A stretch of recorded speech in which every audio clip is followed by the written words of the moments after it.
Greetings! I am Tantus Naravan Dracovin, Lord and Emperor of the Dracovin Empire, and welcome! It's time to continue our talk about 5th edition. Today we're going to finish our discussion on the various classes in 5th edition. I'm going to introduce the Sorcerer, the Warlock, and the Wizard. So let's just dive right into it. So first off, let's talk about the Sorcerer. The Sorcerer is a arcane caster whose bloodline determines their magical abilities. That because of whatever bloodline they have and whatever ancestry they have this magic that runs through their vein. Now they get a d6 hit dice, they use their charisma, it's important for everything. The saves they're proficient in are their constitution and their charisma.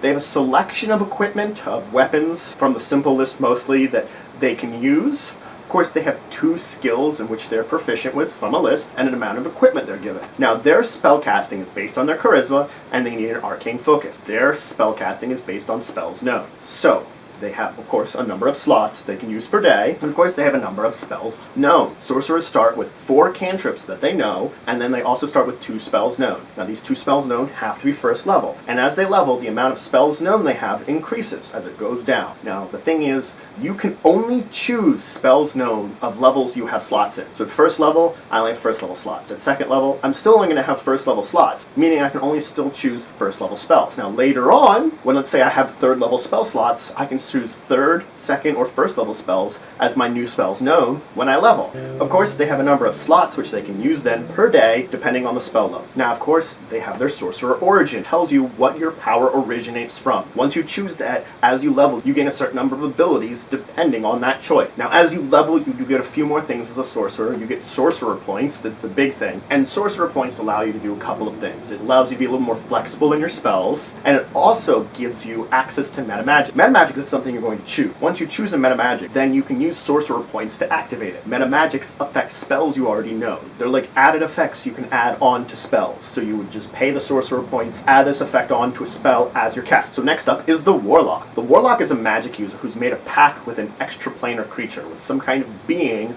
in order to gain their power. Now they get a d8 hit dice. Charisma is important for them. Wisdom and charisma are the saves that they have proficiency with. They have proficiency in light armor, simple weapons. They get 2 skills from a selection, and of course the normal equipment. Now the first thing you do as a Warlock is choose a patron. Your patron will represent whatever extraplanar being you've made a pact with. And when you do, it expands your spell list, adding some more spells to selection you can when you choose spells, and it gives you a number of abilities as you level. They get pact magic. Now pact magic works a little different than normal spellcasting. Of course, you have to have an arcane focus, use your charisma, because that's the big stat for a Warlock, but how it works is, you have slots and spells known. I'll explain them both separately. The spells known work just like I've explained before. You have a number of spells known. You can choose from the maximum level that you can use a slot for, and as you level up, you can either take whatever level you're at or the next highest level whenever you qualify for. But their slots work differently. They have a much smaller selection of slots, and the slots are just a certain number, and it tells you the maximum value you can have for that slot. So rather than slots of every level,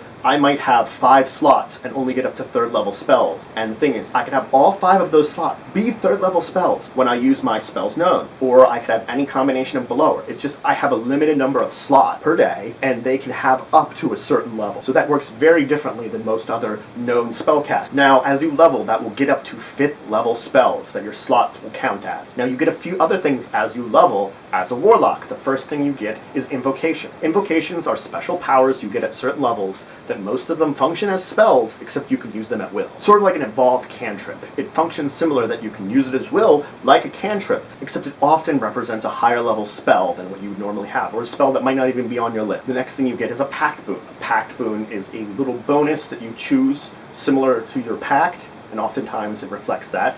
And of course you get Mystic Arcana. Mystic Arcana is the spells of 6th to 9th level a Warlock gets. The thing is, you just choose one spell from those levels at certain points as you're leveling up, and you can use it once per day. That's what Mystic Arcana says to you. It's like, when you first get Mystic Arcana, you choose a 6th level spell, you can use once per long rest. So eventually then you get a 7th level one, an 8th level one, and a 9th level one. All of them you can use once per long rest. So the last class I'm going to talk about is then the Wizard. The Wizard is a scholarly spellcaster, a scholarly mage who studies to learn their magic. They get a d6 hit dice. Intelligence is their big ability score. Intelligence and Wisdom are their proficient saving throws. They get a small selection of weapons they're proficient in, 2 skills from a list, and they have, of course, the equipment like all the other classes. Now, their spellcasting is based upon their intelligence, but you have a spell book. That's the first thing I have to talk about a wizard's spellcasting. Their spellbook has all the cantrips in the book. It has 6 first-level spells, and as you level, you add more spells in, 2 spells per level, and they have to be a level appropriate to what you have slots for. Of course, they memorize just like a cleric would, except in their case, it's just their wizard level plus their intelligence modifier, number of spells that they have that they can memorize each day. And then, of course, they have their slots, which they can then choose the memorized spells and use them just like I've said. So if you had 4 spells memorized at first level and you had 2 slots, I could do this spell, or this spell, this spell twice. I could ignore the spell completely.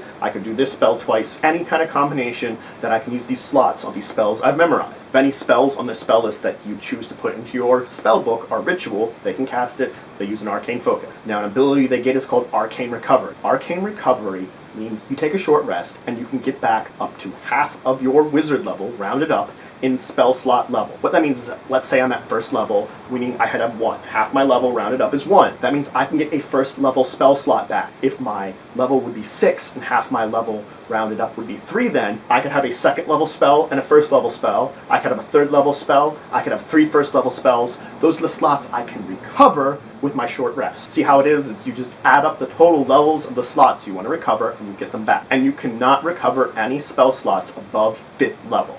5th level is the maximum spell slot you could recover using this ability. So as a level, you also get an arcane tradition, which is a representation of what kind of field of magical study you're doing. And they give definitions and abilities for each of them. You look them up and figure out which one would be best for your character. And that's something you're going to choose as you level. So that's all the classes in 5th edition. Next time we're going to start talking about some of the options and background type of information that you choose for your character, which is still important because it helps define who you are in the game. So if any questions or comments, just write them down below. If you enjoyed this video, please subscribe. We're always looking for more citizens of the Empire. And until the next time, I bid you farewell.